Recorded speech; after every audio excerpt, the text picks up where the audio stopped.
ಜನಕ್ಕಿನ್ನ ಅಧಿಕಾರಕ್ಕೆ ಬೆಲೆ ಜಾಸ್ತಿ. ಅಲ್ಲ, ನಿಮ್ಗೆ ಯಾಕೆ ಕ್ಯೂರಿಯಾಸಿಟಿ ಅದ ಅದನ್ನ ನೋಡಿ. ಯಾಕಂದ್ರೆ ನೀವು ಹೇಳ್ತಾರ ಅಧಿಕಾರಕ್ಕಿಂತ ಅಧಿಕಾರ ಮುಖ್ಯ ಅಂಶ. ಕರೆಕ್ಟಾ? ತೋರಿಸ್ತಾ ಇದ್ದೀರಿ ಅನ್ನೋಂಥ ಫೀಲ್ ಬರುತ್ತೆ. ಮೈಮೇಲೆ ಬಟ್ಟೆ ಎಲ್ಲ ಮಾಸ್ಕ್ ಹಾಕಿರ್ತಾರೆ. ಈಗ ಮಾಸ್ಕ್ ಅದ ನಾವು 20ರಲ್ಲಿ ಮಾಡಿ ನೋಡ್ಬಿಟ್ಟಿದೆ. ಒಂದು ಕಥೆ ಅಷ್ಟೇ. ಏನು ನೋಡಿ, ಇದನ್ನ ನಿಮ್ಮ ಮನಸ್ಸಲ್ಲಿ ತರೋದಕ್ಕೆ ಇಷ್ಟೆಲ್ಲ ಪ್ರಯತ್ನ ಪಡ್ತೀವಿ ನಾವು. ಏನದು ಹೋಗಿ ಥಿಯೇಟರ್ ಅಲ್ಲಿ ನೋಡ್ಬೇಕನ್ನೋದೇ ಆನ್ಸರ್ ಅದಕ್ಕೆ.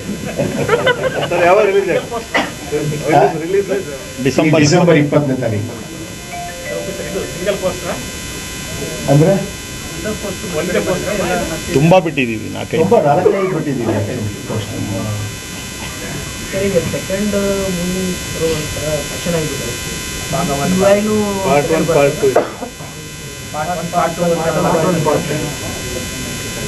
ನಿಮ್ಗೊಂದು ಗೊತ್ತು, ನಾನು ಅಹಂಕಾರದಲ್ಲಿ ಹೇಳ್ತಾ ಇಲ್ಲ, ನಾನು ಯಾವ ಟ್ರೆಂಡ್ನು ಫಾಲೋ ಮಾಡಲ್ಲ.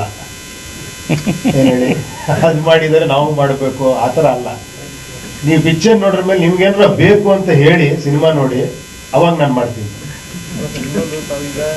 ಕುಟುಂಬ ಗೌರವ ಅಲ್ಲ, ಆಮೇಲೆ ಏನ್ರಿ ಅದನ್ನೇ ಮಾಡ್ತೀರಾ ಅಂತೀರಾ? ಹೋಗ್ತಾ ಇದೆ ಸಿನಿಮಾಗಳು. ಮತ್ತೆ ಆ ತರ ಮೂವಿಗಳು ಯಾಕೆ ಬರ್ತಾ ಇದೆ? ಇಲ್ಲ, ಬರ್ತಾ ಇದ್ದಾವೆ. ಉಪೇಂದ್ರ ನನ್ನಿಂದ ಒಂದು ಫ್ಯಾಮಿಲಿ ಪಿಕ್ಚರ್ ಬೇಕು ಖಂಡಿತ. ಹಂಗ ನಾನು ನೆಕ್ಸ್ಟ್ ನೋಡಿ, ಇಲ್ಲೇ ಪ್ರೊಡ್ಯೂಸರ್ ಇದ್ದಾರೆ, ಅಪ್ಲಿಕೇಶನ್ ಹಾಕೋಣ, ಒಂದು ಫ್ಯಾಮಿಲಿ ಪಿಕ್ಚರ್.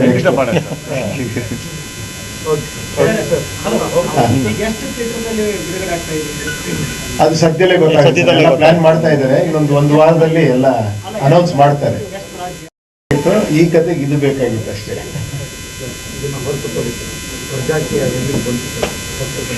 ಇದು ನಾನು ಪ್ರಜಾಕೀಯ ಮಾತಾಡಕ್ ಬಂದಿಲ್ಲ, ಇದು ಅದಕ್ಕೋಸ್ಕರ ಸಪರೇಟ್ ಆಗಿ ಬರ್ತೀನಿ. ನೋಡಿ, ಇಲ್ಲಿ 3 ಜನ ಕೂತಿದ್ದಾರೆ. ಓನ್ಲಿ ಯು ಅಂಡ್ ಐ ಅಂತ. ಆ ಯು ಅಂಡ್ ಐ ಬೇರೆ, ಅದು ಓನ್ಲಿ ಯು. ಪ್ರಜಾಕೀಯ ಅವಶ್ಯಕತೆ ಇದೆ ಸರ್, ಪ್ರಜಾಕೀಯ ಅವಶ್ಯಕತೆ ಇದೆ. ಯಾಕಂದ್ರೆ ಸದ್ಯ ರಾಜಕೀಯ ಸ್ಥಿತಿಗತಿಗಳು ನೋಡಿದ್ರೆ ನಿಮ್ಮ ಪ್ರಜಾಕೀಯ ಅವಶ್ಯಕತೆ ಇದೆ. ಇಲ್ಲ, ನಿಮಗೆ ಅವಶ್ಯಕತೆ ಇದೆ ಅನ್ಸಿದ್ರೆ ಒಂದು ಮೊದಲನೇ ಪ್ಲಸ್ ಪಾಯಿಂಟ್, ಮೊದಲನೇ ಗೆಲುವುದು. ಅದು ಅರ್ಥ ಆಗ್ಬಿಟ್ರೆ ಸಾಕು. ಎಲ್ರಿಗೂ ಅವಶ್ಯಕತೆ ಇದೆ. ಅದು ಆ್ಯಕ್ಚುಲಿ ನನಗೆ ಮಾತ್ರ ಅಲ್ಲ, ಎಲ್ಲರಿಗೂ ಅವಶ್ಯಕತೆ ಇದೆ. ಸೊ ಎಲ್ಲರೂ ಇನ್ವಾಲ್ವ್ ಆಗಬೇಕು ಅನ್ನೋದೇ ಒಂದು ಕಾನ್ಸೆಪ್ಟ್ ಅದು.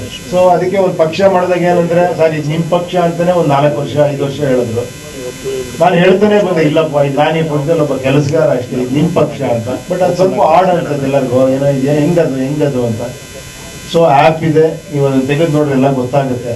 ಅದನ್ನ ನೋಡಿದ್ರೆ ಸಾಕು, ಒಂದು ಅರ್ಧ ಗಂಟೆ ಎಲ್ಲ ಗೊತ್ತಾಗ್ಬಿಡುತ್ತೆ.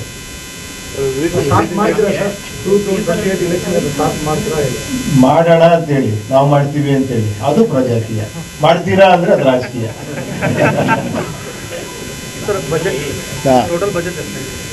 ಇಲ್ಲ, ಬಡ್ಜೆಟ್ ನಾವು ಮುಂಚೆಯಿಂದನೂ ಕೂಡ ಅದೇನಂದ್ರೆ, ಬಡ್ಜೆಟ್ ಆಗಲಿ ಬಿಸ್ನೆಸ್ ಆಗಲಿ ಏನಾಗುತ್ತೆ ಅದೆಲ್ಲ ಪರ್ಸನಲ್. ಅದು ಏನ್ ಹೇಳಿ, ಇವಾಗ ಏನಾಗ್ಬಿಟ್ಟಿದೆ, ಅದೊಂದು ಟ್ರೆಂಡ್ ಆಗ್ಬಿಟ್ಟಿದೆ. ನಮ್ದು 500 ಕೋಟಿ, ಅಷ್ಟು 1000 ಕೋಟಿ ಆಯ್ತು, ಇಷ್ಟು ಕೋಟಿ, ಇಷ್ಟು ಮಿಲಿಯನ್. ನಾನು ಫಸ್ಟ್ ಪಬ್ಲಿಸಿಟಿ ಮಾಡ್ಬೇಕಾದ್ರೆ ಅದನ್ನೇ ಅವ್ರ ಹತ್ರ ಕೇಳ್ಕೊಂಡು, ಏನ್ ಸಮಯ ಅದನ್ನ ನಾವು ಮಾಡ್ಬೇಕಾ, ಇಷ್ಟಾಯ್ತು ಅಷ್ಟಾಯ್ತು ಅಂತ. ಅದು ಒಂದು ಟ್ರೆಂಡ್ ಇದೆ, ಅದು ಮಾಡೋರು ಮಾಡ್ಲಿ, ತಪ್ಪು ಅಂತ ಹೇಳ್ತೀವಿ, ಅವ್ರಿಗೆ ಸರಿ ಅದು. ಬಟ್ ನಾವು ಅನ್ಕೊಂಡಿದ್ದು ನಾವು ಅದನ್ನ ಮಾತಾಡೋದು ಬೇಡ. ಆಕ್ಚುಲಿ ಏನ್ ಬಿಸ್ನೆಸ್ ಆಗುತ್ತೆ ಏನಾಗುತ್ತೆ ಅದನ್ನ ನಿಮ್ ಪರ್ಸನಲ್. ಅದು ನಾವು ಸಿನಿಮಾ ಮಾಡೋದು, ನಿಮಗ್ ಸಿನಿಮಾ ಇಷ್ಟ ಆಯ್ತಾ, ಸಿನಿಮಾಯಿಂದ ನಿಮ್ಗೇನು ಹೆಲ್ಪ್ ಆಯ್ತು, ಸಿನಿಮಾ ಎಷ್ಟು ಖುಷಿ ಕೊಡ್ತು, ಅದು ಮಾತ್ರ ಮುಖ್ಯ ನಮ್ಗಷ್ಟೇ. ಸಬ್ಜೆಕ್ಟ್ ಕರೆಕ್ಟ್ ಆಗಿ ಬಡ್ಜೆಟ್ ಇರುತ್ತೆ ಅಷ್ಟೇ. ಬಡ್ಜೆಟ್ ಸಬ್ಜೆಕ್ಟ್ ಮಾಡಕ್ಕಾಗಲ್ಲ ಅಲ್ವಾ? ಹಾ,